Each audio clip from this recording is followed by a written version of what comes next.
Eileen Amina, and I'm with Zeb Tonkin from Jigsaw4u.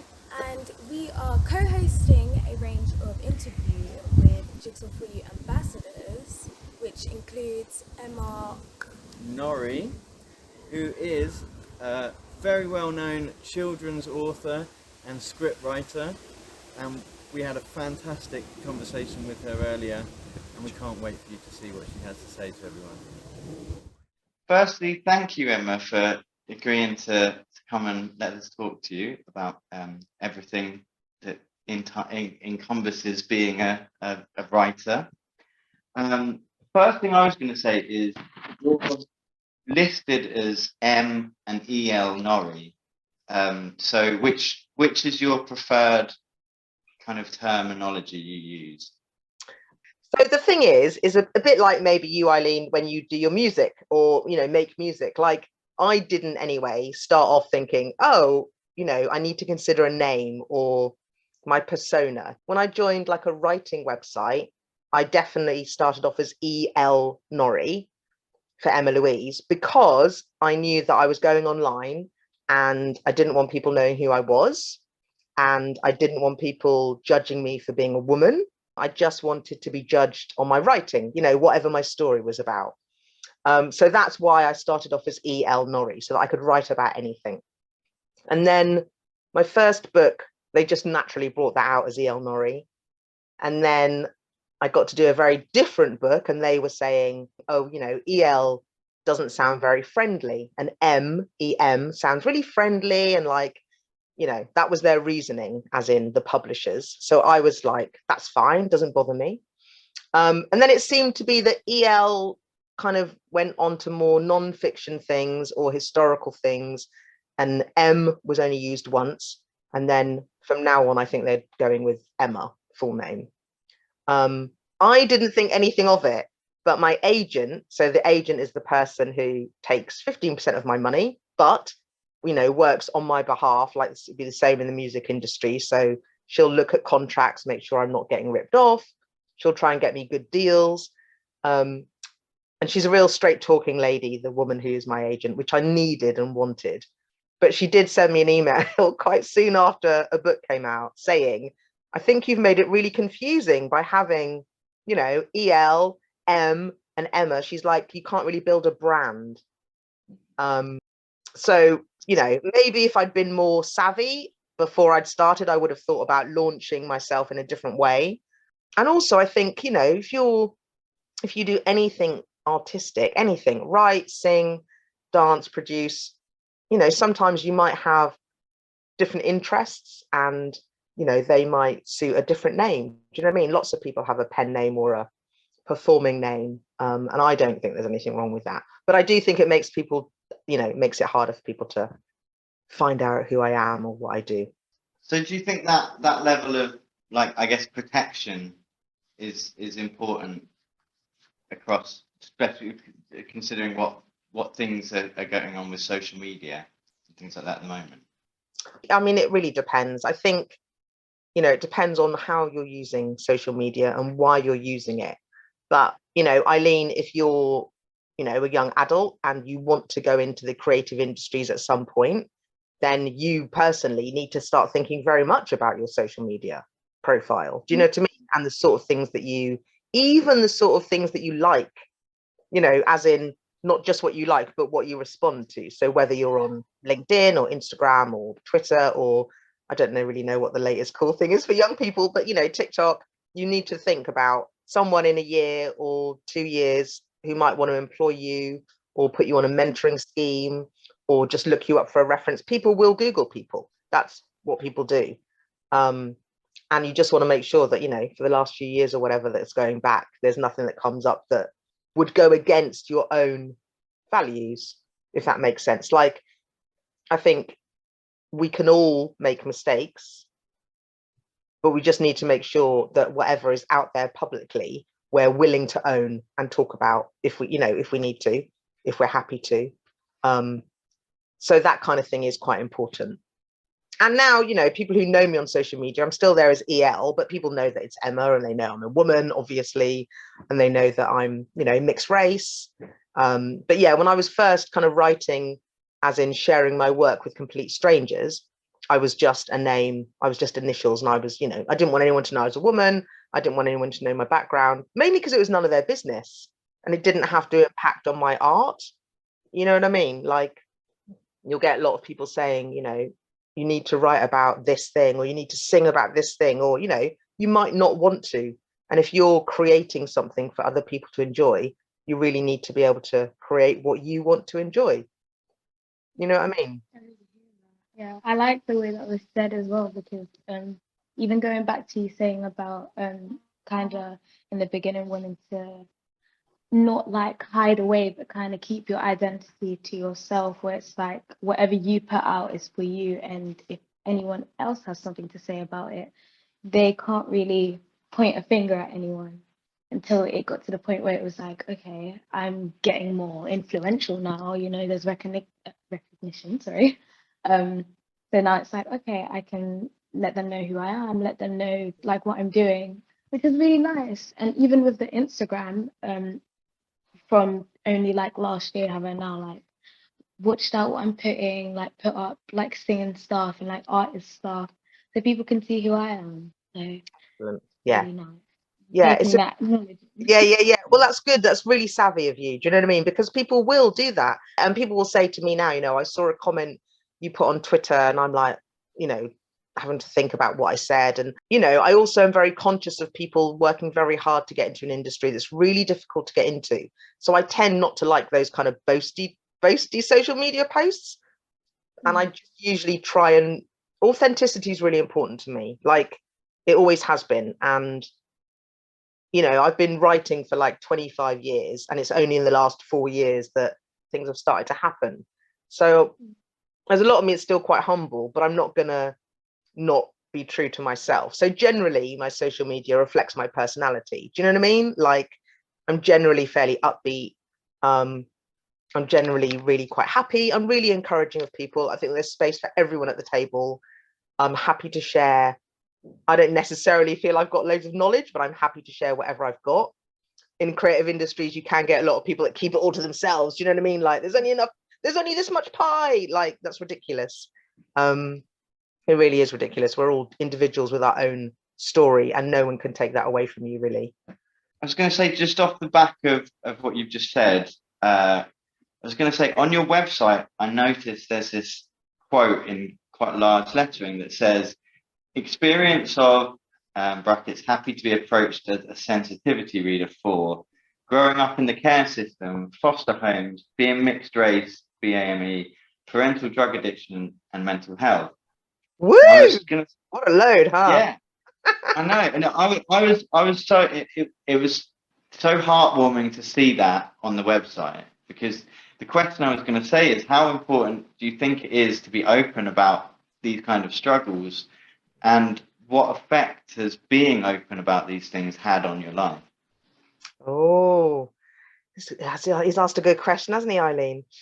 Or you both have. I think with things like anything creative, or anything where you feel if you ask someone what they think, you're always a bit terrified, because you're exposing a part of your soul, basically.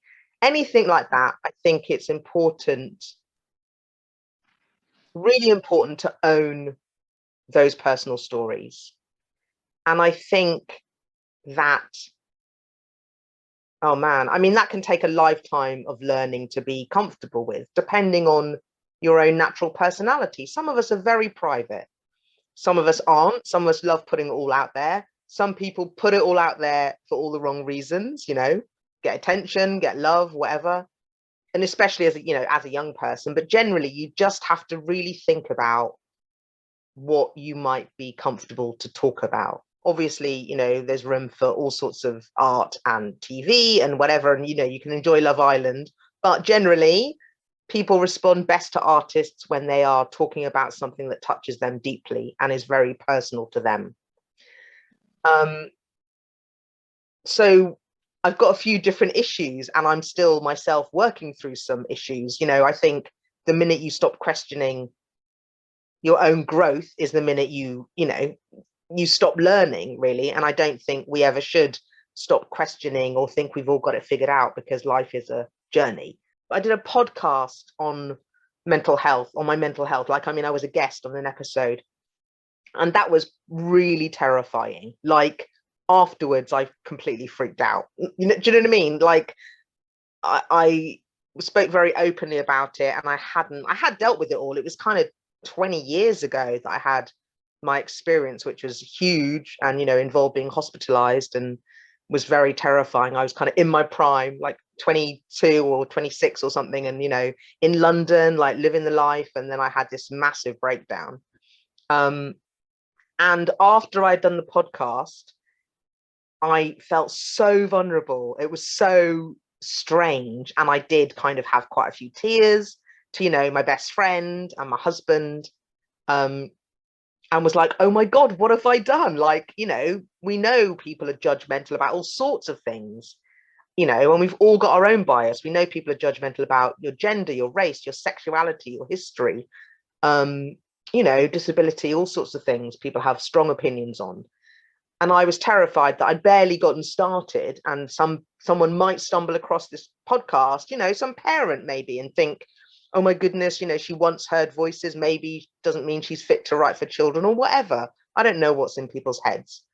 And then both my best friend and my husband both sort of said to me the flip side, which is why I'd agreed to do it in the first place, which is, you know, unless we talk about these things, unless we normalize these experiences and massive emotions, no one's going to learn, no one's going to grow. You know, there will be someone who might feel alone. Even just one person might benefit from you sharing your experience. You know, it didn't stop the nerves, you know, when the episode was broadcast. I was still like, oh my God.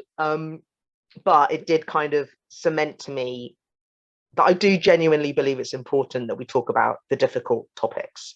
And there's loads of difficult topics that we still don't talk about.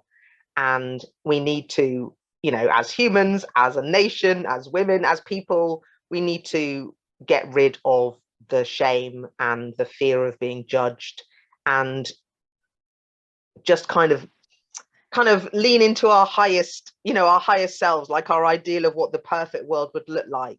And, you know, generally, if people have got empathy, generally that perfect world is people sharing and not judging. And, you know, we want a world full of compassion and understanding. And, you know, you never know what someone's going through, their own struggle. You have to judge. I think the most important thing is when you decide on to whether to discuss any of those things that are personal to you, it's really important to have a support network in place. Do you know what I mean? Like, you know, friends or a boyfriend or girlfriend or whoever that you can say, oh, you know, I've told a complete stranger about this thing, or I've mentioned it on social media and I don't know about the response. You know, I remember having a really good friend in person down where I live in Bournemouth, and we were really good friends for like 3 or 4 years, and we met just because our kids were at the same age on the school gate. And I remember telling her, but it was like 4 years after we'd met, about the mental health stuff, and she literally ghosted me straight away. And I've got no way, we're back in touch now, but I had like maybe 2 or 3 years, and I had no way of knowing if it was just me because I'm annoying. Do you know what I mean? Because I'm annoying and a bit enthusiastic, or if it, because it coincided with me revealing that stuff. You know, I'd got to a place where I trusted her enough to say, oh my God, you know, once upon a time I was hallucinating, you know, visions, and I was in a hospital and whatever. Yeah, and then I didn't hear from her again, and I was left then. You can't do anything with that. I was left trying to cope with that myself, whether that was because I'd said that or, you know. So I think generally you have to be careful, but I also think there's no way forward. There's no growth if you just show, you know, the shiny, happy stuff. And also, I think it's really important for people to know that we can heal from this stuff. You know, we can get over things. The resilience of the human spirit is incredible.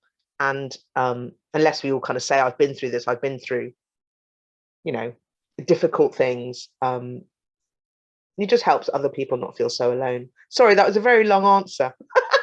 No, stop. That was the great answer. Honestly, I Thanks. think.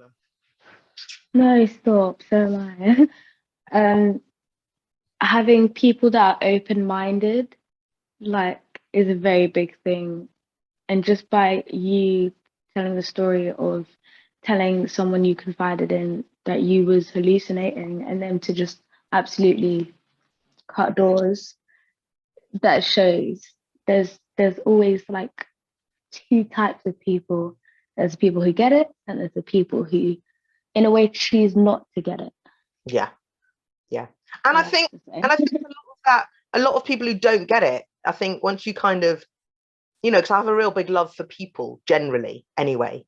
And, the more you kind of go on in the experience, and that's not, that's nothing to do with age. You can be a very old 18-year-old if you've been through some things. But I think generally the people that don't get it are scared. The things that we're frightened of are the things we're scared of. And I think you do have two types of people. I think you have people who turn towards the fear, who turn towards the flame and say, come on then, do you know what I mean? Give me what you got. And the people that run away from it. And luckily, my kind of terrible start in life actually gave me all the skills that I'm genuinely thankful for today. Do you know what I mean? Being brought up in care and having to be kind of adjust to things and experiencing quite a lot of racism, all that kind of stuff is kind of made me, it does add into the pot of how you deal with things. Doesn't always say, difficult things make you stronger. I think that's a very easy cliche. But I think sometimes you have to not be afraid of breaking apart completely, because you can be put back together. Do you know what I mean? It makes you resilient in a way. Yeah. That's the right word. Yeah, it's the right word. You're spot on. And I do think, I do think I'm massively resilient. It's almost like a superpower.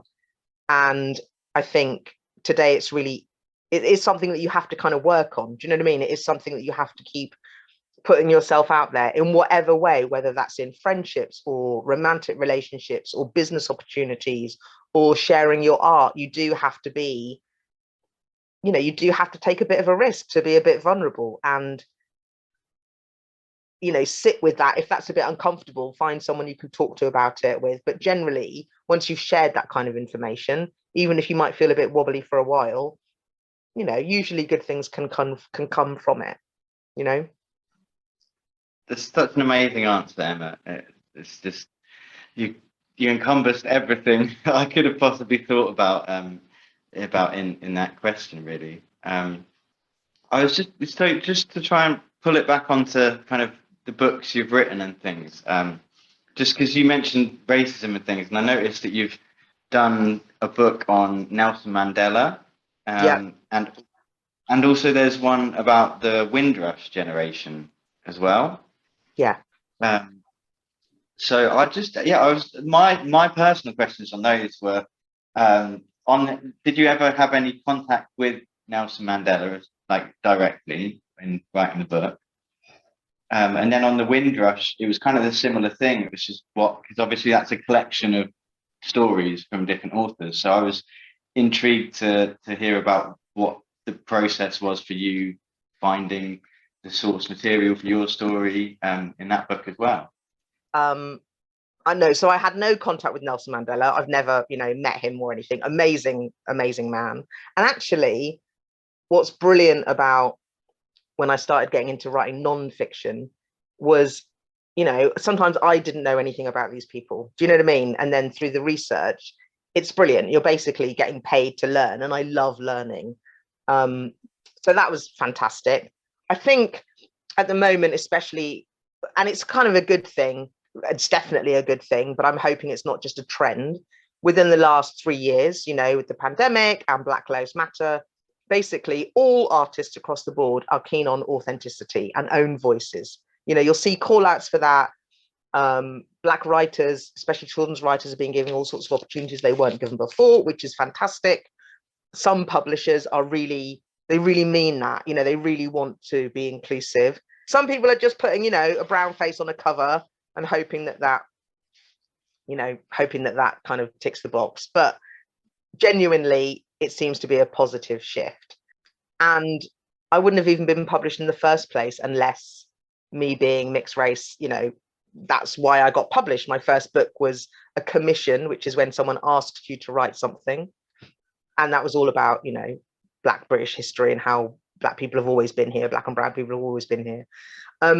so the Nelson Mandela was just lots of research, and I learned about the history, and that was fascinating. The Windrush was an amazing opportunity because, again, I re-educated myself on all of that. I knew hardly anything.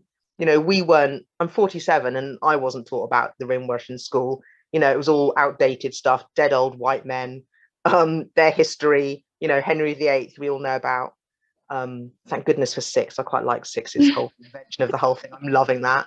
But, you know, and I loved history, and it's a real shame, I think, just a little bit of a rant almost, only because I think my age group are missing out on a massive generation of, you know, black and brown historians, because when I was at school, we didn't learn black and brown history. So you kind of think, oh, if I'm not seen, I'm not there, it's not important, you know, I'll turn off, which is a shame because I loved history. But the Windrush book was fantastic because we got all these interviews from the Black Cultural Archive. There's a company called the Black Cultural Archives. And we got just to listen to loads of interviews of, you know, people and different generations that had connections with the Windrush and people who'd come over and stuff. And then I just kind of listened to a few interviews and let my imagination kind of play around with, you know, what if. I think when you're a creative person, you're just always asking what if, you know, what happens if I open that door, or what's in that box, or why has someone done what they've done? And you just keep asking yourself more questions. So I've got 2 stories in that collection, and I knew one I wanted to be, you know, a young guy who's not really in connection with his roots and how he responds to his granddad. I like kind of intergenerational things. And then the other one is set in the past, and as if a woman's just arrived and she's writing back to her sister, and, you know, with how she's experiencing it. And I think what's been really interesting generally is I didn't set out writing for children, and I didn't set out necessarily centering the black and brown experience or my experience, but everything I've written that's out there, it has come from me in some way, like my experience now. And although if someone would have asked me, like, you know, 5 years ago, is that what you want to be writing? I might have said, no, I don't think so.